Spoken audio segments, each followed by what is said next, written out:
后来这个桃园病院群聚的感染，进一步扩大做社区的感染，加在今仔日无增加病例，不过真侪民众也是真紧张哦。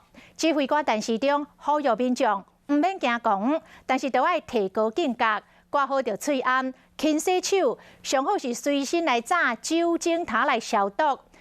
结果这个话一个讲煞，大家阁烧钱来买酒精咯。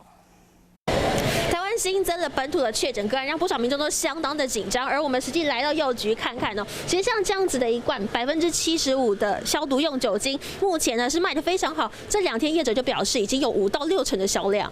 这样的话，前天开始的话就有陆续人在订购酒精了，而且一些机关团体啊、一些学校的话，都会开始订一些大瓶的大桶的酒精。那对于一些防疫物资，像一些干洗手的话，它的成长的话也有大概1到2成，3800cc 的这种大桶的酒精。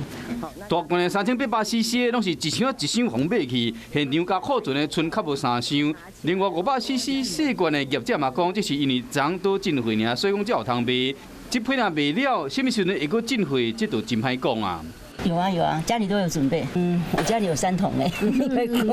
唔那酒精尔，还有其他相关的防疫物资，包括杜尖、N95的喙安，数量嘛比顶礼拜销量增加2成到3成。是讲即摆台湾发生社区的传染，嘛考验到防疫物资的量能，敢有够用？